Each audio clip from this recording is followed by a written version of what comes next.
Boxing's back in the news this week as the biggest fight of the year is just days away, with Tyson Fury defending the heavyweight championship against Deontay Wilder. But there's a darker underbelly of the sport that's come under increasing scrutiny today following the death of a Mississippi fighter on Monday.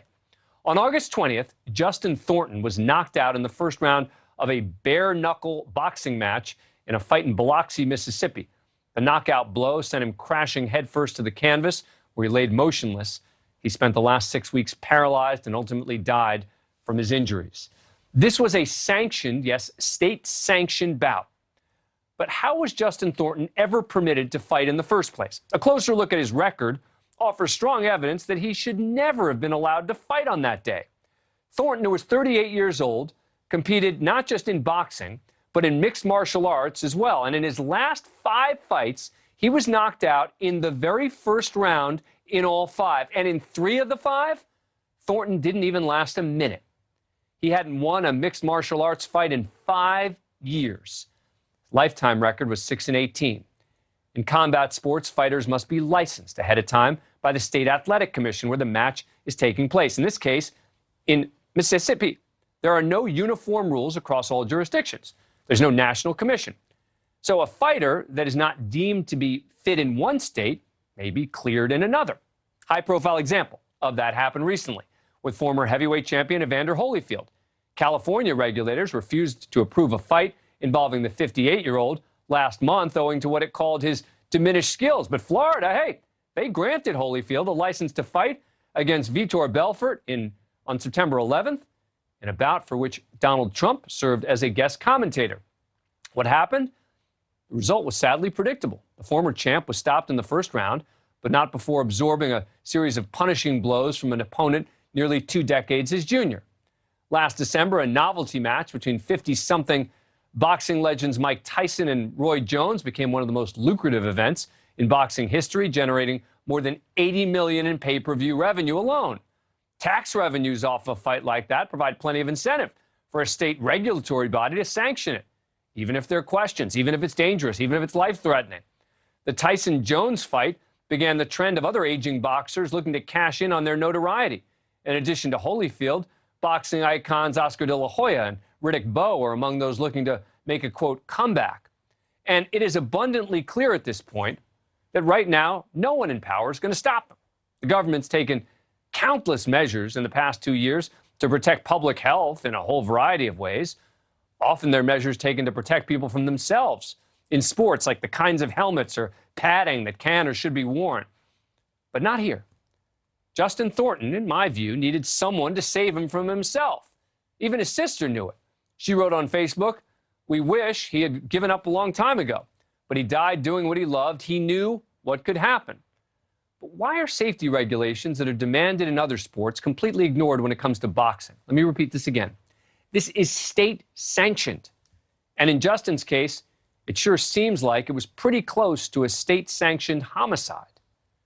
Joining us now is one of the biggest promoters in all of boxing, Lou DiBella. He's promoted fights involving boxing greats like Bernard Hopkins and Deontay Wilder, who's headlining the big fight in Vegas.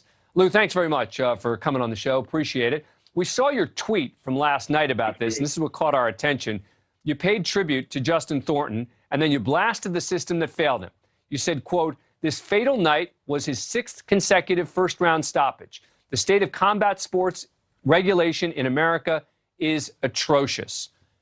Talk to us about why you think that's happening. I mean, state regulation is completely unacceptable right now in its current form.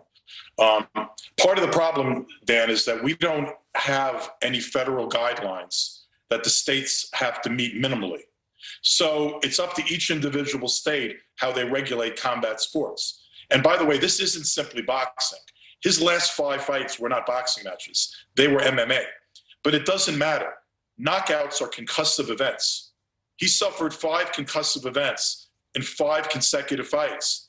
And he was licensed by the state of Mississippi basically to show up and get concussed and knocked out again. This time he didn't survive it. It's unconscionable. It's barbaric. It's barbaric that there's not a health and safety database where people are are designated as being unsafe, where one state will honor another state's banning of a fighter for health and safety reasons. You know, you mentioned earlier Holyfield. I actually think that because it was technically an exhibition, the referee jumped in before any real serious blows were landed, thank God. But should that event ever have been sanctioned after New York said no and California said no? California said no, New York said no quietly, which is why it didn't take place in New York. 58-year-old ex-fighters. Let me ask you, hey Lou, let me ask you a question. You're a promoter, right? You're a boxing promoter, and you're taking this position, which I think is going to surprise some people. Why, as a guy who promotes boxing, would you be calling for this kind of regulation? Because I'm a human being. Because allowing guys like Thornton, who are warriors, not protecting them from themselves in a combat sport, in a sport that's largely not regulated, with no singular kind of administrative body or governance. You know, we're basically the Wild West of sports. It's one of the things that's always made us sort of attractive. It's like a guilty pleasure for a lot of people. I fell in love with boxing in the days of Ali when I was a kid. You know, and people love boxing, and frankly, boxing does save lives. The problem is in its unregulated state, it takes them away too easily. You know, I lost a fighter named Patrick Day, who died after a world televised event in October of, it was right before the pandemic, October of 2019. He was properly CAT scanned. He had a loss in a fight. He sat out for a while. He was a world-class fighter. He was tested thoroughly, and he still died after an accident, you know, a tough fight in the ring. Combat sports are very unforgiving. When we do everything right, they're still dangerous. When we do everything right, there's still an assumption of risk. But Thornton should be alive. Justin Thornton should be alive. That fight never should have been sanctioned. Nowhere in the world, nowhere in the United States. This is 2021. We're living in a world of the internet and the World Wide Web, and information flow is instant. And we can't protect guys like Justin Thornton from themselves. Yep. We just lost an 18-year-old girl. Dan, we lost an 18-year-old girl in Canada named Jeanette Zacharias Zapata. She was just turned 18. Her husband was a fighter. Yeah. She was a fighter. She had lost a couple of fights in a row. She was put in a fight in Canada after being knocked unconscious in Mexico, where there's virtually no regulation. And she went up to Canada. It turns out that she probably had a brain bleed in her previous fight and was told by doctors in Mexico not to fight again. That information never found its way to Canada. These kind of things Lou, this is look, yeah.